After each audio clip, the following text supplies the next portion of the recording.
औज़ुबिल्लाहि मिनश्शैतानिर्रजीम बिस्मिल्लाहिर्रहमानिर्रहीम अस्सलामु अलैकुम वरहमतुल्लाहि वबरकातुहू। उत्तर प्रदेश के मजलिस इत्तेहादुल मुस्लिमीन के सदर मोहतरम जनाब शौकत अली साहब,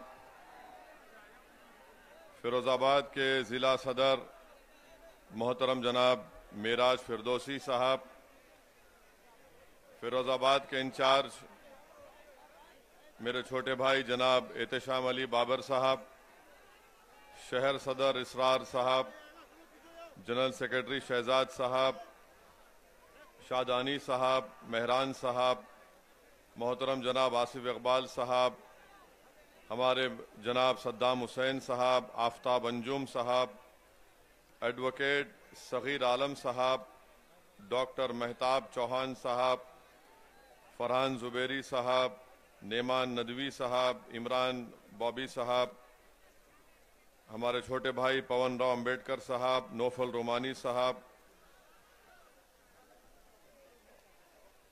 जनाब डॉक्टर दिलशाद अहमद अब्दुल हमीद के कौमी सदर, मोहसिन हाज़रीन इकराम, शहनशीन बदश्री फरमा, मेरे मजलिस रुफ़ा, आप तमाम का बेहद शुक्रिया कि आपने अपना कीमती वक्त निकाल कर आज के जलसे में शिरकत की और अल्हम्दुलिल्लाह आपकी मौजूदगी इस बात का पैगाम देती है कि इंशाअल्लाह ताला फिरोज़ाबाद में मजलिस इत्तेहादुल मुस्लिमीन ने आपके दिलों में एक जगह बना ली है और जो मोहब्बत का मुज़ाहरा आज आप यहाँ पर अपनी मौजूदगी से कर रहे हैं वो यकीनन एक बेहतरीन पैगाम दे रहा है कि फिरोज़ाबाद में आप मुत्तहिद हैं और इंशाअल्लाह ताला इसी इत्तेहाद की ताकत और क़ुव्वत के बलबूते पर आने वाले विधानसभा के चुनाव में मजलिस इत्तेहादुल मुस्लिमीन को आप अपनी दुआओं से और अपने वोट से कामयाबी से हमकिनार करेंगे। मैं शुरुआत में आप तमाम का शुक्रिया भी अदा करना चाहता हूं कि मेयर के इंतखाबात में 50,000 से ज़ायद वोट आपने मजलिस इत्तेहादुल मुस्लिमीन के हक़ में इस्तेमाल किए। मैं आपका अपने दिल की गहराइयों से, अपनी जमात की तरफ से, अपनी जानिब से आपका बेहद शुक्रिया अदा करता हूं।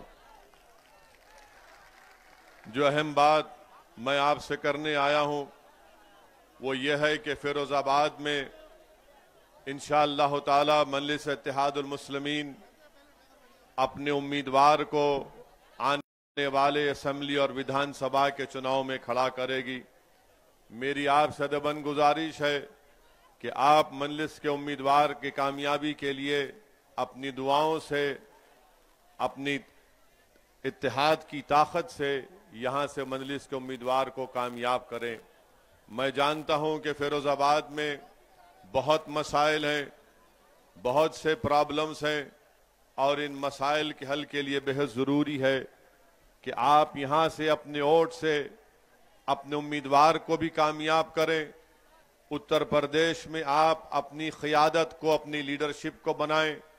आप उत्तर प्रदेश में अपने हिस्से की हिस्सेदारी को हासिल करें और यही मजलिस इत्तेहादुल मुस्लिमीन का पैगाम है कि उत्तर प्रदेश में जहां पर हर समाज के पास उनकी एक लीडरशिप है, उनका नेता है, उनकी एक सियासी पहचान और ताकत है, अगर आज उत्तर प्रदेश में किसी बिरादरी का या किसी के पास अगर कोई नेता नहीं है तो उत्तर प्रदेश के 19% मुसलमानों के पास उनकी कोई सियासी ताकत भी नहीं है। ये लड़ाई मजलिस की, मेरे अजीज दोस्तों और बुजुर्गों, हिस्सेदारी की लड़ाई है और याद रखिए हिस्सा सिर्फ उसी को मिलता है जो अपने वोट से अपने कैंडिडेट को, अपने प्रत्याशी को, अपने उम्मीदवार को कामयाब करता है। हिस्सा उसी वक्त मिलेगा जब आप अपने वोट की ताकत से इन तमाम दीगर सियासी जमातों को ये बता देंगे कि जिस तरह दलित तबके ने, जिस तरह यादव तबके ने, जिस तरह बाघेलों ने, जिस तरह दीगर समाज के बरादरियों ने अपने अपना वोट इस्तेमाल करके अपनी बरादरी के लोग को, उनके नेता को कामयाब किया। मैं फिरोजाबाद और उत्तर प्रदेश आने का मकसद मेरा एक ही है कि यहां पर मुस्लिम अक़लियत की एक सियासी क़ियादत बने, और इसके लिए आपसे मैं गुजारिश करने आया हूं। आपके सामने मैं गिरेबान फैलाकर आपसे अपील कर रहा हूं कि अब की बार आपको अपनी जमात को मजबूत करना है, अपनी सियासी लीडरशिप को बनाना है। बहुत 60 साल का एक लंबा अरसा हो चुका कि हमने अपने वोट का इस्तेमाल तमाम पार्टी के हक में किया, मगर उन्होंने आपका वोट तो हासिल किया, अपनी बरादरी के नेताओं को मजबूत किया और मुस्लिम अक़लियत को यतीम और लाचार बनाकर छोड़ दिया। मेरे अजीज दोस्तों और बुजुर्गों, मेरे गयूर नौजवानों, याद रखिए हमारे मुल्क की जमहूरियत की तल्ख हकीकत यह है कि जिसके पास उसका नेता होगा उसी की आवाज को सुना जाएगा। जिसके पास उसका नेता नहीं होगा उसकी आवाज को सुनना तो दूर की बात, उसको दबाया जाता है, उसको कुचला जाता है, उस नौजवान के मुस्तकबिल को तारीक कर दिया जाता है। और यही हकीकत आपको समझने की जरूरत है। याद रखिए, जज्बाती तकारीर से या नारे लगाने से नेता नया लीडरशिप नहीं बनती। नेता और लीडरशिप बनेगी मुसलमानों की इंशाअल्लाह तो आपके इत्तेहाद और आपके वोट के जरिए बनेगी। और आपसे अपील कर रहा हूं कि ये काम आपको इस आने वाले विधानसभा में करना है। लोग बहुत सी बातें करेंगे, बहुत सी सियासी पार्टी के नेता आकर आपसे कहेंगे, बल्कि कह भी रहे हैं कि असदुद्दीन ओवैसी की मंजलिस पार्टी को वोट दोगे तो याद रखो यहां से बीजेपी कामयाब हो जाएगी। मैं उनसे पूछना चाहता हूं, बताओ लोकसभा के चुनाव में बसपा और सपा मिलकर लड़े तो सिर्फ 15 लोकसभा की सीट पर बीएसपी और समाजवादी के उम्मीदवार कामयाब हुए। बाकी पर क्यों कामयाब नहीं हुए? क्या मंजलिस जिम्मेदार है इसकी? मेरे अजीज दोस्तों और बुजुर्गों, आप जानिए मेरी इस बात को कि इनको असदुद्दीन ओवैसी से जाती नफरत इसलिए है कि असदुद्दीन ओवैसी इन तमाम सियासी पार्टियों के आगे मैं अपने जमीर का सौदा करने के लिए तैयार नहीं हूं। मैं आपका वोट बेचने के लिए तैयार नहीं हूं। मेरी लड़ाई अगर है तो आपकी लड़ाई है। अगर हैदराबाद से असदुद्दीन ओवैसी फिरोजाबाद को आया है तो मैं अपनी मकबूलियत में इजाफा करने के लिए नहीं आया हूं। मैं अपनी अना की तस्कीन के लिए नहीं आया हूं। मेरे आने का मकसद एक ही है और इंशाअल्लाह अल्लाह मुझे जब तक जिंदा रखेगा मैं उत्तर प्रदेश को आता रहूंगा, फिरोजाबाद को आता रहूंगा। और मेरी ख्वाहिश यही है कि अल्लाह जब मेरी इस जिस्म से मेरी जान को निकाल देगा, नहीं मालूम कि अल्लाह कितनी मोहलत हमको और आपको दी है। मेरी एक ही ख्वाहिश है कि जब इस दुनिया से अल्लाह मुझे बुला लेगा मैं उत्तर प्रदेश में मंजलिस के परचम तले मुसलमानों के एक लीडरशिप को देखना चाहता हूं। मेरी आपसे गुजारिश है, आपको हिस्सा उसी वक्त मिलेगा। याद रखो, रोज रोज अगर आप ये बैठकर सोचते होंगे कि मुझसे नाइंसाफी कैसे खत्म होगी, मेरे बच्चे के स्कूल का इंतजाम कैसे होगा, फिरोजाबाद में मेरे गली कूचों में साफ पीने का पानी कब आएगा, अगर आपको शिकायत है कि फिरोजाबाद में बिजली नहीं आती और जिसकी बिना पर आपको अपनी चूड़ियां बनाने में, गिलास की फैक्ट्री चलाने में मुश्किल होती है, तो मेरी आपसे ही गुजारिश है कि आज आपके सामने एक मुतबादिल है, एक विकल्प है मंजलिस के रूप में, आप इसको मजबूत करिए। मेरे अजीज दोस्तों और बुजुर्गों, फिरोजाबाद में यहां पर घंटा नगर में लोग को नौकरी मिलती थी, मगर आज महीने में सिर्फ 10 या 12 दिन का काम उनको मिलता है। बताइए इसका जिम्मेदार कौन है? इसका जिम्मेदार भारतीय जनता पार्टी है कि घंटा नगर में भी आज नौजवानों को रोजगार नहीं मिलता।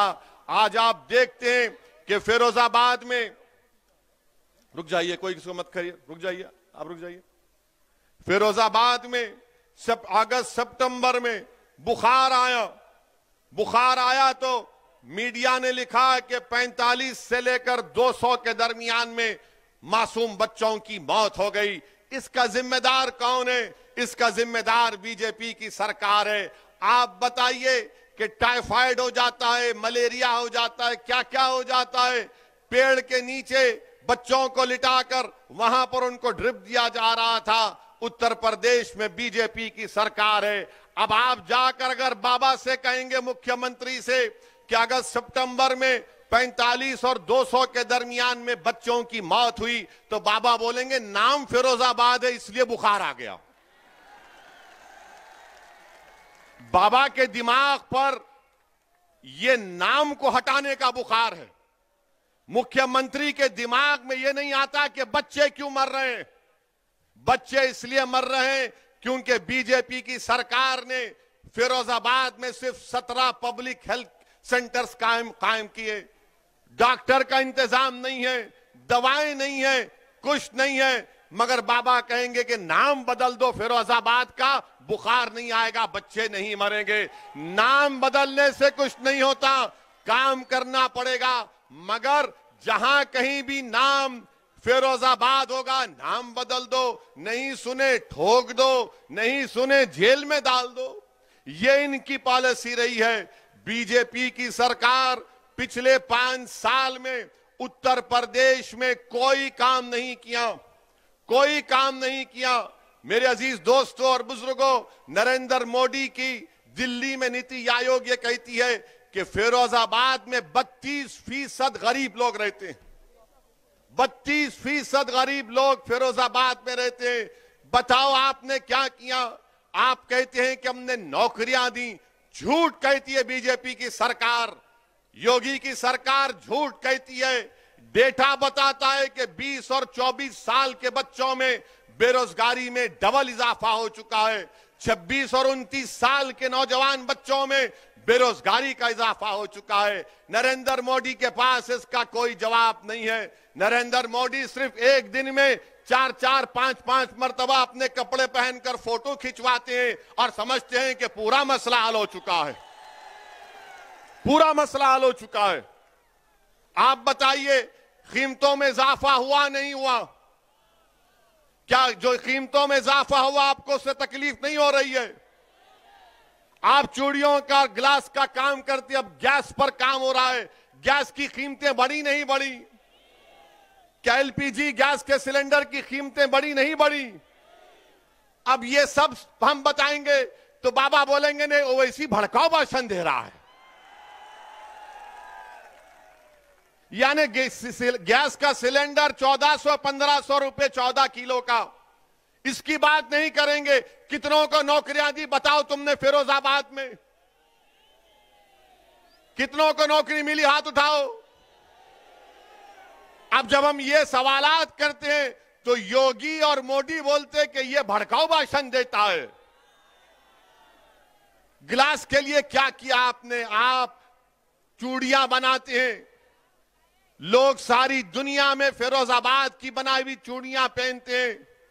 शादी होती है तो फिरोजाबाद की चूड़ियां दुल्हन पहनकर अपने घर से निकलती है। मगर इसी फिरोजाबाद में चूड़ी बनाने वालों के घरों को राख का खंडेर बनाकर रख दिया गया, उनकी सेहतों को बर्बाद करके रख दिया गया। जो दूसरों के घरों में खुशी ला रहे हैं, उनका घर आज गम में डूबा हुआ है, क्योंकि उनको बीमारियां उनका मुकद्दर बन चुकी हैं। मेरे अजीज दोस्तों और बुजुर्गों, इन्हीं बातों को समझाने के लिए मैं आपके दरमियान में आया हूं और आपसे अपील करने आया हूं कि आप मुत्तहिदा अपने वोट का इस्तेमाल करिए। और हां, मैं आपको यह भी बताने आया हूं कि मैं एक मुसलमान हूं, मैं एक मुसलमान हूं अल्हम्दुलिल्लाह। और मेरा अकीदा यह है कि अल्लाह मुसलमानों का भी खुदा है, अल्लाह हिंदुओं का भी खुदा है। जो मुसलमान नहीं, अल्लाह सब इंसानियत का खुदा है। अल्लाह रब्बुल आलमीन है, रब्बुल मुस्लिमीन नहीं है। मानते हैं ना इस बात को? आप मानते हैं ना? और मेरा मानना यह है कि अल्लाह इंसाफ करने वाला है, अल्लाह ही इंसाफ करने वाला है ना। हमारा मानना यह कि अल्लाह सुब्हानहू तआला इंसाफ करेगा, अल्लाह सुब्हानहू तआला दुनिया में भी इंसाफ करेंगे, और अल्लाह जब हशर का मैदान खड़ा होगा तो अगर कोई राय बराबर नेकी करेगा तो अल्लाह उसका सिला देगा, कोई राय बराबर गुनाह करेगा तो उसका अल्लाह के पास उसको जवाब देना है। ये मेरा अकीदा है। अब आप बोलेंगे संविधान में ये कहां से है? बीजेपी के लोग बोलते संविधान में कहां से आया? संविधान में जिसको बाबा साहिब अंबेडकर ने बनाया उसका प्रियम्बल में लिखा हुआ है liberty of thought and religion, यानी आजादगी, मुझे अपने मजहब पर उसकी अकीदे पर चलने का इख्तियार दिया गया है। तो जब हम ये बात करते हैं तो बोलते हैं देखो ओवैसी भड़काऊ भाषण दिया। मैं नरेंद्र मोदी से पूछना चाहता हूं, आप देश के प्रधानमंत्री हैं, अरे कानपुर की 45 मिनट की मेरी तकरीर आपको सिर्फ 45 सेकंड दिखे उसमें, और वो भी झूठ। मोदी और योगी को असदुद्दीन ओवैसी को दिखाना पड़ रहा है झूठ के लिए। अरे सच्चाई का नाम असदुद्दीन ओवैसी है, याद रखो, मोदी और योगी। और हम क्या बोले उसमें, क्या बोले उसमें? पहले तो चोरी से झूठा वीडियो डाले, जब उसके बाद हमने पूरा वीडियो डाला तो पूरे गैब सन्नाटा। हम बोले चलाओ बताओ इसमें हमने क्या किया। हमारा अकीदा ये, मेरा फेथ ये है कि हमने कुरान करीम में पढ़ा, हमने बुजुर्गों और नेक बंदों के पैरों के पास उलमाओं की सोबत में बैठकर सुना। क्या सुना हमने? कि फिरौन था ना फिरौन, फिरौन हार गया ना मूसा के सामने, हारा ना फिरौन। तो हम क्या बोलते कि फिरौन की हार हक की जीत है ना? फिरौन की हार हक की जीत है। नमरूद हजरत इब्राहिम के आगे खत्म हो गया, तो हम क्या बोलते? सच्चाई की कामयाबी है, नहीं है। हम नहीं कहते कि नमरूद की नाकामी सच्चाई की कामयाबी है। क्या हम ये नहीं बोलते कि करबला में इमाम हुसैन ने अपनी गर्दन कटाई मगर यजीद हार गया? क्या हम नहीं कहते ये बात को? अब जब मेरा अकीदा ये है, आपके पेट में दर्द क्यों हो रहा है? ये कह रहे हैं कि ओवैसी को नहीं कहना चाहिए था, ओवैसी को यह कहना चाहिए था कि फिरौन जीत गया, नमरूद जीत गया, खुदा ना खास्ता यजीद जीत गया। अरे दुनिया जब तक कायम अल्लाह रखेगा, हमेशा वक्त का फिरौन हारेगा, वक्त का नमरूद हारेगा, वक्त का यजीद हारेगा। अब मीडिया वाले सोच रहे होंगे अब कैसा पकड़े उसको, कैसा पकड़े इसको? नहीं पकड़ सकते। मेरा अकीदा है, आप मूसा को मत मानो, आप फिरौन को मानो तो आप फिरौनी, आप इब्राहिम को मत मानो तो आप नमरूदी, आप हुसैन को नहीं मानो तो आप यजीदी। ये जमहूरियत की खूबसूरती है। मैं तो ये नहीं कह रहा हूं ना कि मैं ही सच हूं, मैं ये कह रहा हूं कि मेरा मानना ये है। इसीलिए हम कहते हैं कि जो जालिम है उसका खातिमा होगा। हो सकता कि मेरे जिंदगी में ना हो, मेरे बच्चों की जिंदगी में हो जाएगा। अच्छा, आपको मालूम नमरूद को कैसे उसका खातिमा हुआ? नमरूद का खातिमा कैसे हुआ मालूम आपको? नमरूद का खातिमा ऐसे हुआ कि अल्लाह ने उसके दिमाग में एक लंगड़े मच्छर को डाल दिया था। लंगड़ा मच्छर नमरूद की दिमाग में चला गया। अब उस नमरूद के पास वक्त का बादशाह था। उसके पास जो कोई मिलने आता तो उससे कहा जाता बादशाह सलामत से मिलने से पहले उसके सर पर एक थप्पड़ मारना पड़ेगा तुमको, क्योंकि उसका मच्छर जो दिमाग में अल्लाह ने डाल दिया था उससे उसको राहत मिलती थी। ये हमारा अकीदा है। आप ये कह रहे हैं ये क्यों बोले, ये नहीं बोलना चाहिए। अरे तुम होते कौन हो? क्या मैं तुम्हारी जबान में बोलूं? क्या तुम्हारी जबान मेरे मुंह में है? क्या तुम्हारी सोच मेरी दिमाग में? नहीं। हमारे मुंह में हमारी जबान है, तुम्हारी जबान नहीं है। हमारे मुंह से जो बात निकलेगी वही सदाकत है, वही सदाकत है।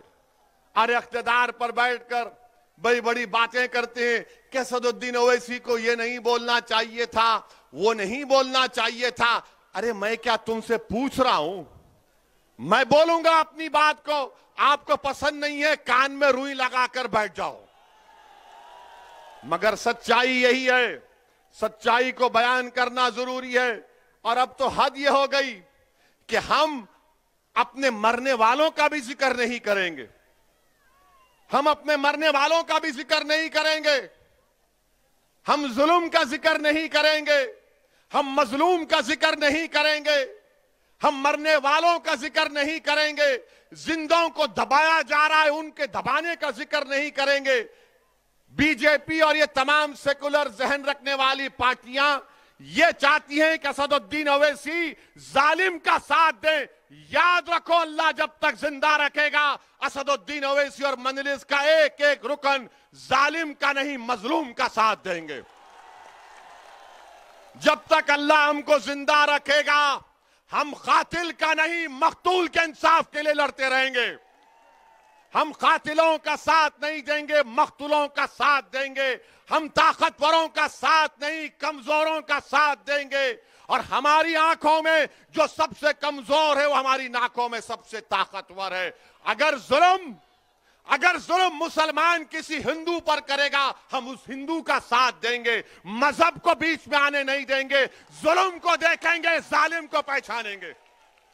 ये बात इनको जब समझ में नहीं आती, ये समझते हैं कि हम आके बाजा बजा दें इनका, मोदी का, योगी का, अखिलेश का, कांग्रेस का। अरे तुम्हारा बाजा नहीं बजाएंगे। अब हम बात करेंगे हिस्सेदारी की।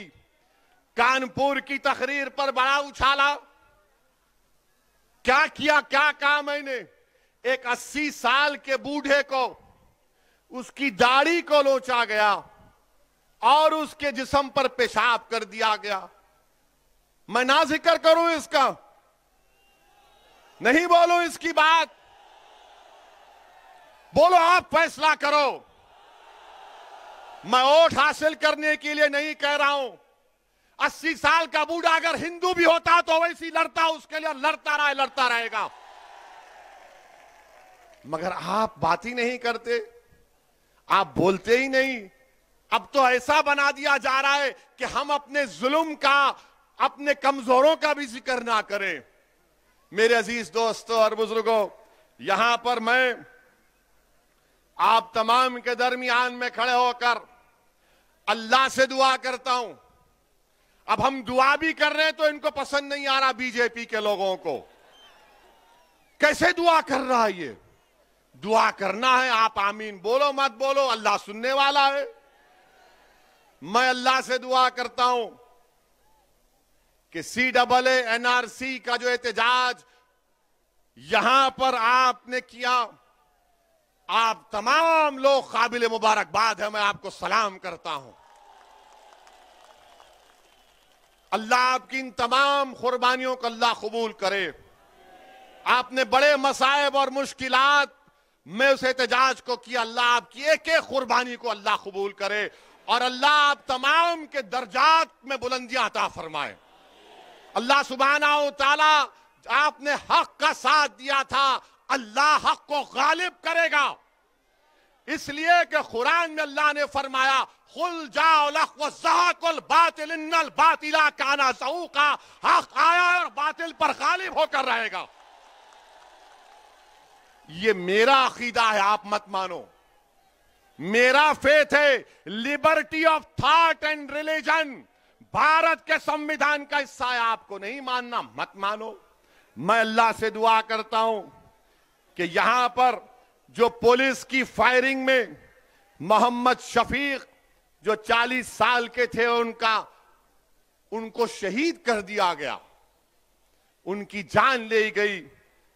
अरमान 24 साल का बच्चा, मुखीम 20 साल का, रशीद 27 साल का जो अपाहिज था, सीधा हाथ काम नहीं करता था, मोहम्मद अबरार 26 साल का, मोहम्मद हारून 36 साल का, नबी जान 22 साल का। मेरी अल्लाह से दुआ है कि अल्लाह सुब्हानहू व तआला हशर के मैदान में अल्लाह उनको उसी कपड़ों से उठाएगा। तुम देखना, हम गवाह रहेंगे इंशाअल्लाह। और तुम इनको मुर्दा मत समझो, ये जिंदा है, क्योंकि कुरान में अल्लाह ने फरमाया कि शहीदों को मुर्दा मत कहो, अल्लाह उनको ग़िज़ा देता है। मेरी अल्लाह से दुआ है, अगर आप इन मक़तूलीन, इन जो जिन हजरात को शहीद कर दिया गया CAA-NRC के एहतजाज में, अगर आप उनके माँ बाप को जानते हैं, उनके दोस्त को, उनको भाई को जानते हैं, तो मेरा पैगाम पहुंचाना, उनसे कहना है कि मैं तुम्हारा बेटा नहीं हूं, मगर मैं तुम्हारे गम को अपने सीने में महसूस करता हूं। मैं तुम्हारा भाई नहीं हूं, मगर मैं तुम्हारे गम को महसूस करता हूं। मैं ये बात वोट बटोरने के लिए नहीं कह रहा हूं, बहैसियत इंसान कह रहा हूं। बहैसियत इंसान कह रहा हूं कि जिसके घर में नौजवान बेटा मर जाता है, उसकी मां को मालूम, उसके बाप को मालूम। जो मां 9 महीने तक अपनी औलाद को अपने पेट में पालती है, उस पे क्या गुजर रही होगी अल्लाह ही जानता हो, घर वाले जानते। मेरा पैगाम पहुंचाना मेरे भाई, पैगाम पहुंचाना मोहम्मद शफीक, अरमान, मुकीम, हारून, नबी जान, रशीद और अबरार के घर में कि एक दीवाना आया था, अपनी दीवानगी का इजहार कर कर चला गया। आज दीवानगी की जरूरत है, याद रखो। अक्लमंद को कभी मंजिल नहीं मिलती, अक्लमंद को कभी मंजिल नहीं मिलती, जुनूनी को, दीवाने को मंजिल मिलती है। क्योंकि जब तुम अकल से पूछोगे फिरोजाबाद में मंजलिस जीतीगी क्या, तो अकल बोलेगी वोट डिवाइड हो जाएंगे। जब तुम दिल से पूछोगे तो दिल बोलेगा प्यारे कूद जा का दरिया, डूब के निकलेंगे इंशाअल्लाह ताला। अकल और दिल दोनों में हमेशा झगड़ा होता है। और ये तमाम सेकुलर पार्टियां और बीजेपी ये हमारे दिमाग से खेलते हैं, ऐसा हो जाएगा, वो हो जाएगा। अरे क्या क्या नहीं हो गया अब तक, अब क्या करना बाकी है बताओ आप मेरे भाई। क्या यह बात गलत नहीं है कि एक 32 साला अहमद नबी, जिसको CAA के प्रोटेस्ट में गिरफ्तार किया गया था, अहमद नबी को भी मेरा सलाम। अहमद नबी कैंसर का पेशेंट था, यहां की पुलिस ने गिरफ्तार किया, उसको कीमियोथेरेपी ले जाने की इजाजत नहीं दी। अब आप बोलेंगे कहां से कह रहे हैं, मीडिया की रिपोर्ट है। मुझ पर केस बुक करना करो, मैं तो आपका समधी बनने या दामाद बनने तैयार हूं। मुझे उसकी परवाह नहीं है, सच्चाई को बयान कर रहा हूं।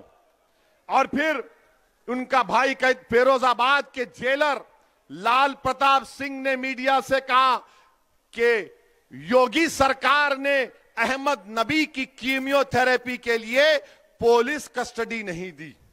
जेलर साहब कह रहे हैं उन पे भी केस बुक करेंगे क्या आप? और फिर टाइम्स ऑफ इंडिया जनवरी 1, 2020 का टाइम्स ऑफ इंडिया ने लिखा कि वीडियो है जिसमें पुलिस की मौजूदगी में पत्थर बरसाए जा रहे थे। योगी बोलेंगे नहीं पत्थर नहीं, फूल बरसा रहे थे। ये सब है, इसका जिक्र क्यों कर रहे हो? वैसी करूंगा जिक्र, क्योंकि दुनिया में जब तक नाइंसाफी का जिक्र नहीं होगा, इंसाफ नहीं होगा। याद रखो, नाइंसाफी का जिक्र करना जरूरी है इंसाफ को मजबूत बनाने के लिए।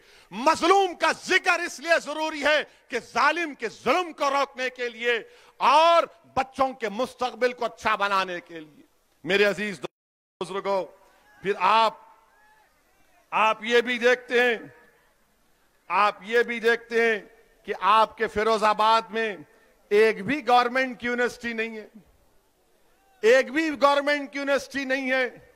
क्या किए बाबा आप, क्या किए समाजवादी की सरकार ने? मेरे अजीज दोस्तों और बुजुर्गों, आपके सामने ये भी बताने आया हूं कि उत्तराखंड में हमारे मीडिया के लोग जरा कैमरा कर लो मुझ पे, मसाला दे रहा हूं आपको शाम के 6 बजे के लिए। हमारा निकाह करना 7 बजे। माशाल्लाह हफ्ते में 2 बार हमारा अख्त होता है टीवी के ऊपर, निकाह होता है हमारा, दूल्हा बनाकर पेश किया जाता है हमको। देखो ये बोला, ये बोला, वो बोला, ऐसे बोला, वो बोला। अरे अल्लाह जबान दिया तो बोलने के लिए दिया ना, गूंगा रहने के लिए तो नहीं दिया है ना। संविधान के दायरे में रहकर बोल रहा हूं, तुमसे संविधान सीखना नहीं है, मैं तुमको सिखा सकता हूं संविधान। उत्तराखंड हरिद्वार में एक धर्म संसद हुआ। क्या हुआ? अब धर्म संसद में उत्तराखंड में बीजेपी की सरकार, आज भारत के प्रधानमंत्री नरेंद्र मोदी गुजरात में ईसाइयों के एक चर्च के में जाकर कहा कि भारत की अखंडता को बरकरार रखना है, भारत की यूनिटी को बरकरार रखना है। देश के प्रधानमंत्री ने कहा बड़ी अच्छी बात है, बड़ी अच्छी बात है। मगर हम देश के प्रधानमंत्री से पूछना चाह रहे हैं कि उत्तराखंड में आपकी सरकार है और उस सरकार में वहां पर एक धर्म संसद हुआ जिसमें उसका नाम क्या रखा गया?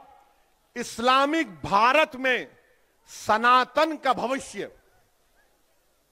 ये हुआ है। अच्छा, उसमें क्या कहा गया?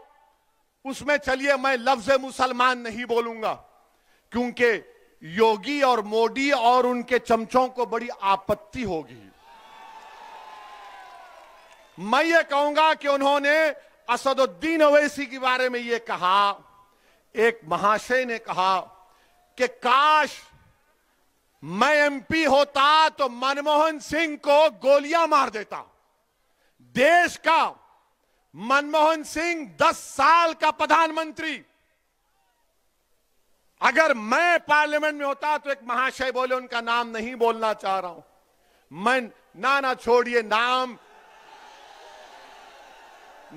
तो सिर्फ अल्लाह का रहेगा, याद रखो, नाम तो सिर्फ अल्लाह का रहेगा और किसी का नाम नहीं रहेगा इंशाअल्लाह ताला।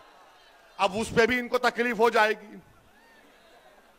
तो एक महाशय ने कहा कि अगर मैं पार्लियामेंट में होता तो नाथूराम गोडसे की तरह 6 गोलियां भारत के एक्स प्राइम मिनिस्टर को गोली मार देता। अब आप सोचिए थोड़ी देर के लिए, जो मोदी के भक्त है उनसे भी कह रहा हूं, अगर कोई फेसबुक पर योगी और मोदी के बारे में कुछ अनाप शनाप लिख दे तो 4 घंटे के अंदर हजरत पुलिस उसके घर को पहुंच जाती, चल हमारे साथ। खाली फेसबुक पर देश के एक प्रधानमंत्री के ओहदे पर रहने वाले मनमोहन सिंह से कहा जा रहा है कि अगर हम होते तो तुझे 6 गोलियां मार देते। आपको मालूम, लंबा अरसा हो चुका ये होकर, 4-5 दिन हो चुके, एक भी गिरफ्तारी नहीं हुई, एक भी गिरफ्तारी नहीं हुई है। अरे मनमोहन सिंह की तो इज्जत नहीं करते तो देश के प्रधानमंत्री के ओहदे की इज्जत करो। आज मोदी प्रधानमंत्री है, कल कोई और होगा इंशाअल्लाह, मगर उस ओहदे की तो अजमत, उसका इकबाल रहना चाहिए ना। कोई कैसे खड़े होकर कह सकता है, कोई कैसे खड़े होकर कह सकता है कि मैं पार्लियामेंट में होता तो 6 गोलियां मार देता। मगर कोई एक्शन उत्तराखंड की बीजेपी की सरकार ने नहीं लिया। एक और महाशय थे, उन्होंने क्या कहा? उत्तराखंड के ईसाइयों को कहा क्रिसमस नहीं मनाना, क्रिसमस मनाओगे तो फिर तुम्हारी खैर नहीं है। अच्छा, एक और महाशय ने कह दिया कि मैं भगवा संविधान दे रहा हूं। अब हम पूछना चाहते हैं मोदी जी से, क्या आप ये भगवा संविधान को लेकर आएंगे या अंबेडकर के बनाए हुए संविधान को बरकरार रखेंगे? संविधान की धज्जियां उड़ाई जा रही हैं। बीजेपी, नरेंद्र मोदी सन्नाटे में है। और फिर एक और मैडम ने कहा, वन मैडम हैज सेड, क्या कहा मैडम ने? मुझे 100 सिपाही चाहिए जो 20 लाख ओवैसी की तरह लोगों को मार दे। भाषण में कहा, कमरे में नहीं, भाषण में कहा, और कहा कि भारत का संविधान गलत है और भारत के लोगों को नाथूराम गोडसे की पूजा करनी चाहिए। क्या करनी चाहिए? पूजा करनी चाहिए। वो गांधी का कातिल हरामी गोडसे की पूजा करेंगे। इस आजाद हिंदुस्तान का अगर सबसे पहला टेररिस्ट कोई था, नाथूराम गोडसे था। और मैडम बोल रही हैं उसकी पूजा करनी चाहिए। अच्छा, एक और महाशय बोले, क्या बोले कि आप वो अपील कर रहे हैं, अपने हिंदू भाइयों से कह रहे हैं, मुझे यकीन है कि हिंदू भाई उसका नहीं मानेंगे, कह रहे हैं कि हथियार उठा लो ताकि 2029 में कोई मुसलमान प्रधानमंत्री ना बन जाए। और फिर वही एक और साहब कह रहे हैं कि जिस तरह म्यांमार में रोहिंग्या मुसलमानों को उनके मुल्क से निकाल दिया गया, उसी तरह मुसलमानों से उस तरह का हशर करना चाहिए। कोई मुकदमा नहीं, कोई गिरफ्तारी नहीं। और फिर एक और महाशय ये कह रहे हैं कि शस्त्र रखो, तलवार रखो और जंग तलवार के जोर पर जीती जाएगी। और फिर एक और महाशय ने कहा कि मुसलमानों के गांवों को खाली कर दो। और एक और महाशय ने कहा कि जब तुम हमारी इस धर्म संसद से जाओगे तो ये इरादा करके जाओ कि किसी को नहीं छोड़ा जाएगा, रोहिंग्या मुसलमानों की तरह भारत के मुसलमानों का हशर कर दिया जाएगा। मैं नरेंद्र मोदी से एक सवाल कर रहा हूं, आपने गुजरात में आज कहा कि देश की यूनिटी को, अखंडता को बरकरार रखना चाहिए। बताओ, देश के प्रधानमंत्री, आप मेरे भी प्रधानमंत्री हैं, आप देश के प्रधानमंत्री हैं, आपने भारत के संविधान पर हल्फ लेकर भारत के तमाम नागरिकों की हिफाजत का जिम्मा आपने लिया है। बताओ क्या आप इनकी बातों से मुत्तफिक हैं? अगर नहीं है तो फिर ये खुले क्यों घूम रहे हैं? और बाबा ये बताओ, ठोक दो, क्या करोगे तुम अब? ये धर्म संसद में इस तरह की बकवास कही गई और वहां के डीजीपी साहब कहते हैं अनलॉफुल एक्टिविटीज प्रिवेंशन एक्ट नहीं लगेगा। डीजीपी साहब, हमको भी थोड़ा कानून आता है, आपकी तरह नहीं आता होगा, मगर भारत का कानून यह है कि जब भारत की आर्मी से कह रहे हैं लोग मुसलमानों को मार दो, तो क्या आप 121A का दफा नहीं लगा सकते? क्यों नहीं लगाया आपने, मेरा एक सवाल।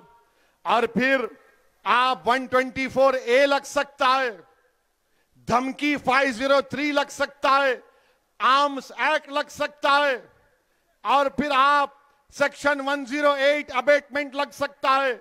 और अगर यूएपीए नहीं लग सकता तो झूठ, यूएपीए में आप इन तमाम ऑर्गेनाइजेशन को बैन करो इनको, जो मनमोहन सिंह को मारने की धमकी दे रहे हैं, जो मुसलमानों को, भारत के मुसलमानों को, रोहिंग्या मुसलमानों का हाल करना चाहते। कुछ एक्शन बीजेपी नहीं लेगी। मेरे अजीज दोस्तों और बुजुर्गों, ये इस तरह की बातें ये लोग कर रहे हैं और बीजेपी के लोग ओवैसी की 45 सेकंड की तकरीर पे पेट में दर्द हो जाता है। आप सोचिए, नहीं ये जज्बात में लाने के लिए नहीं कह रहा हूं, याद रखिए, ये अंग्रेजी में बोलते ना, नहीं ये फ्रिंज है, ये फ्रिंज नहीं, ये मेन एलिमेंट है। जो बीजेपी इनकी सरपरस्ती कर रही है, बीजेपी इनकी तायीद कर रही है, संघ परिवार इनकी सरपरस्ती कर रही है और इस तरह के बुरे ख्यालात इनके हैं।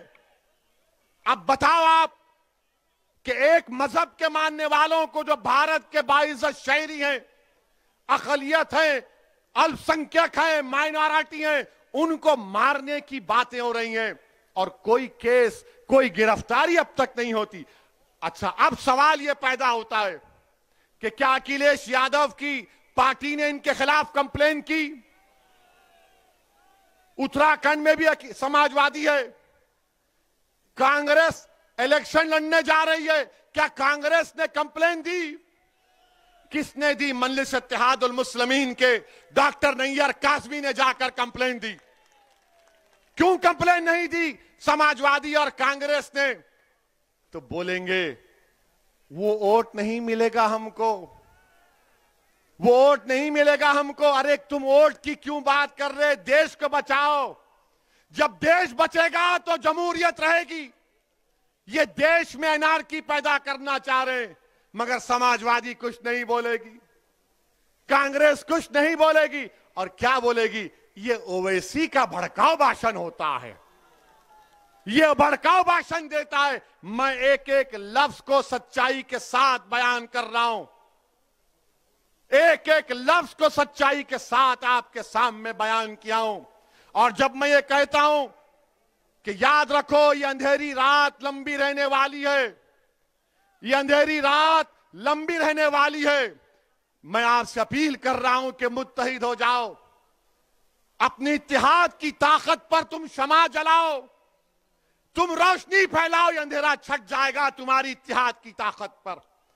मजलिस के मुखालिफिन मुझे फोन करके धमकी देते हैं कि ओवैसी तू उत्तर प्रदेश में तुझे खाक में मिला देंगे, ओवैसी तुझे उत्तर प्रदेश में जला देंगे। तो सुनो, मैं तुमसे कह रहा हूं, तुम मुझे जलाओगे भी, तुम मुझे खाक में डालोगे, मेरा जलना कई घरों को रोशन कर देगा इंशाअल्लाह ताला। मैं रोशन करना चाहता हूं। मुझे जाना है इस दुनिया से एक दिन। मुझे डर इस बात का है मैं गुनाहगार हूं, सियाकार हूं, और अल्लाह जानता है ओवैसी क्या है। मुझे डर सिर्फ इस बात का होता है कि अल्लाह के सामने जब हम सब खड़े होंगे, ओवैसी क्या जवाब देगा?